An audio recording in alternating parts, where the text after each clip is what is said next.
Okay, hello everybody. We are going to explore how language achieve impact question in this video. So this is with reference to your Marshall Cavendish English Comprehension book, page 27 to 50. So you can take a reference from your book. Okay, it's regarding your paper 2 comprehension, and we are going to explore this topic today.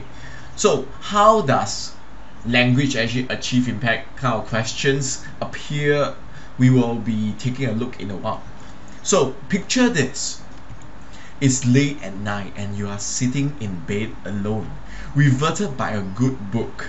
So absorbed have you become that are so blissfully unaware of the isolation which completely surrounds you and which clings to you like a second skin. So we take a look at that passage. Can a writer really affect a reader just by the words alone? Sometimes some people will say yes, some people will say no. We take a closer look. So the answer is actually yes, because most of the time we are affected by the words that we read. They can convey a certain meaning, they can convey a certain emotion, and this, first of all, we speak about the intellectual aspect. So through persuasive language and rhetorical device, they are able to bring across a certain image into our mind, and sometimes they can bring along imaginations, and using visual and auditory imagery, okay, they can bring along our ideas. And last but not least, emotions. Emotions are very powerful, and they create excitement, fear, pity, anger, suspense, usually literary devices such as hyperbole and irony.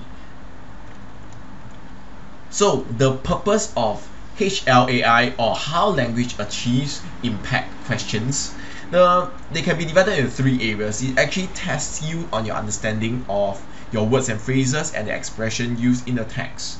This includes proverbs, idioms as well. Require you to look into words association, how this word is associated to another word in the same passage, and requires you to look into the nuances, or they are called the slight differences in meaning. So we take a look at the first part. Test your understanding on the words and phrases. Seeing the 8A1 printed on her son's report card, Jeremiah's mother floated out of the school hall. So what is the author suggesting with the use of floated? This question also can be rephrased. What is effective? So you take a look here. The word effective here can be placed here to ask you regarding the same concept about the word floated. So one way to see whether it's a HLAI question is the word effective, as well as suggested, which makes it look inferential by actually using the word floated. So it suggested Jeremiah's mother was feeling very happy, and so happy that she sort of floated, not literally but figuratively. So it required to look into word associations. So Joshua's drifted from one job to another. What does the word drifted suggest about Joshua? To answer this question, you could actually ask what is the meaning of drifted and what words are associated with the word drifted. So if something is drifting in the sea, in the ocean, or in the river, you will float wherever the wind or current waves brings it to. So we can actually associate the word drift with the idea of aimlessness. It doesn't have an aim, it just follow the flow and have no clear direction. So Joshua was aimless in his career. It's short and sweet and bring across the point what is being suggested. And it requires you to look into the nuances, the small differences when people use the word. And get back here, you imbeciles, Glenn bellowed. So what did the author use the word bellowed instead of shouted?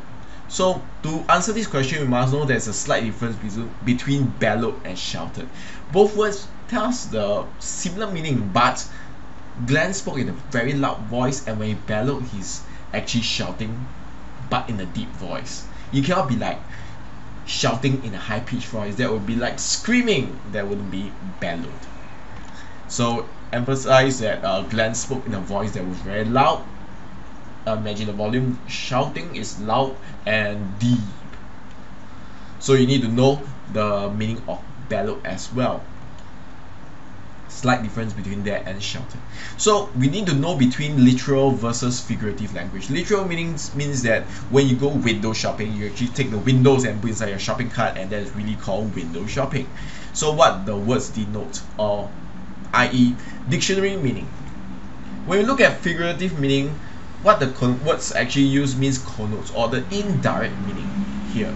So if you take a look at the picture, yes, I'm the babysitter and these kids are driving me up the wall, which is actually literal first because he's really on the walls, but it's also figurative because it's really irritating Spider-Man. So when we take a look at the figurative language, it awakens the imaginative minds of the readers, and it also often crafted for emphasis, freshness, expressions, and clarity. And the babies are driving me up the wall suggests that they are really irritating Spider-Man. So, a sample HLAI question: explain how the language used in the paragraph and support your answers ideas with details from the paragraph. So you can see this in O-level questions. This is a very common type, usually about 3 marks, but it may go higher or go lower depending on the year that it was being set. So how do you answer it? There is a specific way to answer it, and we take a look here. So we need to quote evidence if it's required by the question, and you need to check your spelling, avoid excess words, include quotation mark, which is like 2 inverted commas. So the 4, thick as candy floss. So this is with the quotation with 2 inverted commas, without which there is no quotation, hence 0 mark will be awarded. Thus, the device is actually optional, but if you can spot it, it will be good to write it. Use a simile because in this case, it will be considered a simile if you use the word as and like. Precise verb suggests or shows that. To reinforce will be the example, and later I will show you a series of words that you can use.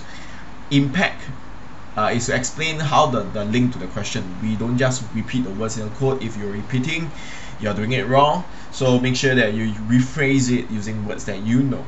So how heavy the fog? I mean, the fog word can be used, but thick as candy floss, don't use the word thick, don't use candy floss. So you're trying to show that it's very heavy and it's difficult to see while on the mountain. I mean, the context will be on the mountain.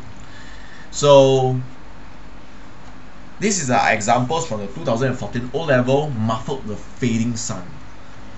So when you say muffled, usually used for sound, but now we don't use for sound, we actually use it for the fading sun. Shows that the fog was so thick that the sun was actually hidden, was really dim. Because when we use the word diminish, it refers to a fading.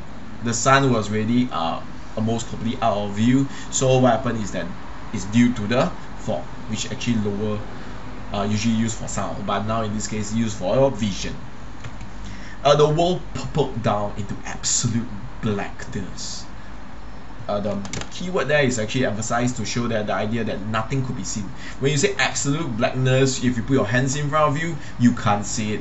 So the word purple down there is completely going into a transition where there is complete darkness. Nobody can see anything. So the answer structure to iterate this concept is you need to use specific literary device. Here's a list of them: imagery, metaphor, simile, personification, alliteration, hyperbole, irony, ambiguity. This is not limited. It could be go on like repetition, based on your understanding of the text. Precise vocabulary. You need a verb there to reinforce, remind, emphasize, accentuates, highlights. And last but not least, you have the impact. So this answer structure is similar to question in visual text, like how does the picture support the intended message.